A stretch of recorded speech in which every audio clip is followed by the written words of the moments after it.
3, 2, 1.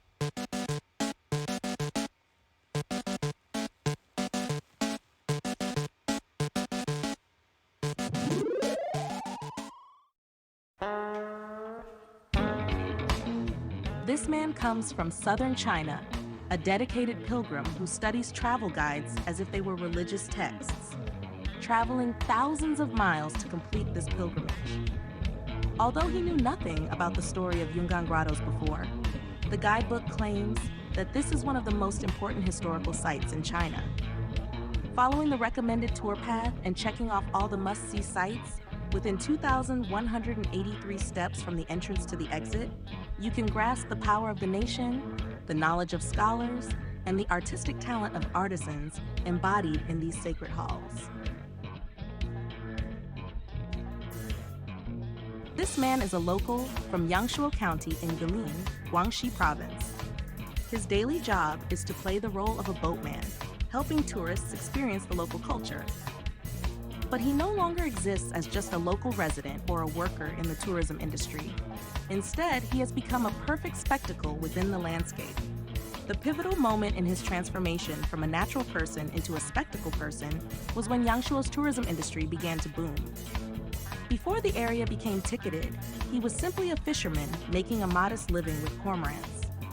Now, he is the solitary fisherman in the Broad River from Fan Kuan's painting, the fisherman from Du Fu's poem, Where Only Birds Can Find Their Way, a lone fisherman roams the waters, and the swordsman who retreats into the mountains in television dramas. During the day, he helps tourists role-play as carefree wanderers by the river, and in the evening, he continues to play the fisherman in the dreamlike mountain and water light show.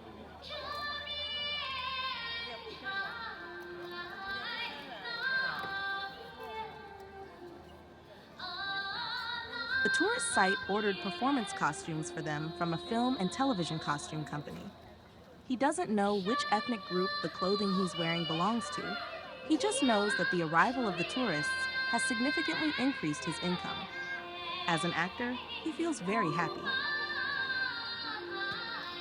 我是祖祖辈辈生活在这里的渔民，白天打鱼、种地、种果林，晚上来到这里给大家表演。有的朋友叫我们是演员，我很高兴。 This man just spent 360 yuan to experience the traditional way of crossing the river like the old fishermen. He doesn't want to be just a passing spectator on this grand mountain and river stage. He hopes to play the protagonist and truly immerse himself in the other culture because he plans to return and boast about it over drinks with his buddies.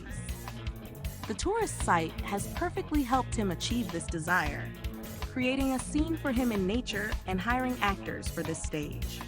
He just rented a fisherman's cormorant for 20 yuan by the river to take pictures, and now he's comfortably sitting on a bamboo stool, playing the role of a wandering swordsman while drifting on the waters.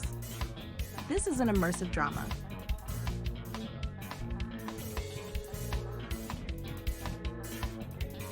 This middle-aged woman used to be a local resident who made and sold shoes in Wuzhen.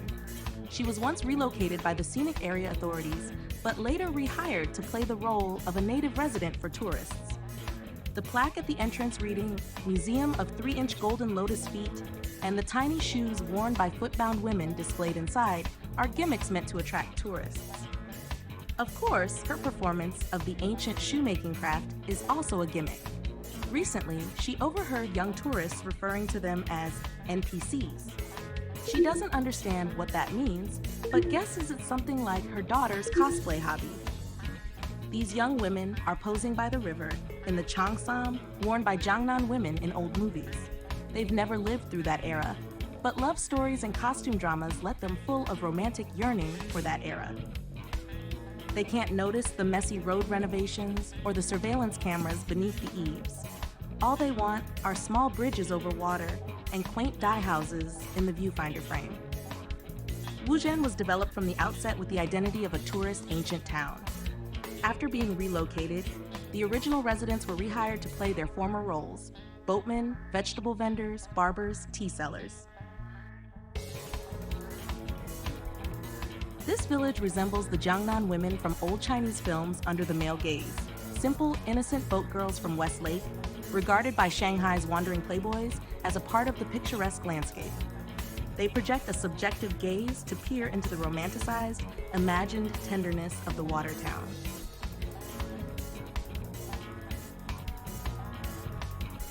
On Chinese social media, the Wukong Mansion, symbolizing Shanghai's prosperous history and French elegance, has long been a hotspot where tourists flock to take photos and mark their visits. Following online travel guides, a city walk on Wukong Road in Shanghai allows visitors to easily consume the petty bourgeois atmosphere of Little Paris in China. After the Opium War, the Treaty of Nanjing forced the Qing government to open coastal cities like Shanghai as trading ports. In 1849, the French consul in Shanghai negotiated with the Qing government to establish the French concessions. From then on, this land was overshadowed by nearly a century of colonialism. In 1924, renowned architect Laszlo Hudek designed the Wukong Mansion. Over the years, it became a gathering place for many social elites from the upper class and foreign expatriates.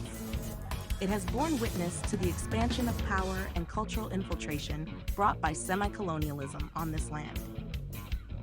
This young man is a second-generation immigrant born in Marseille, France, with parents from Senegal in West Africa.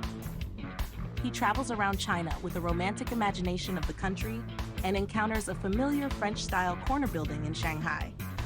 He feels a strange connection. This tree is called the French plane tree in China because it was first introduced and planted in the French concession in Shanghai by the French. Perhaps it is due to the romantic love story in Zhang Eiling's Red Rose and White Rose, or maybe because of the Republic of China legend about Chiang Kai-shek planting plane trees along the road for Song Mei-ling. Tourists love to hire photographers to take wedding photos under the green shade of these French plane trees. For just 580 yuan, you can receive 120 unedited photos and 12 retouched images within 2 hours.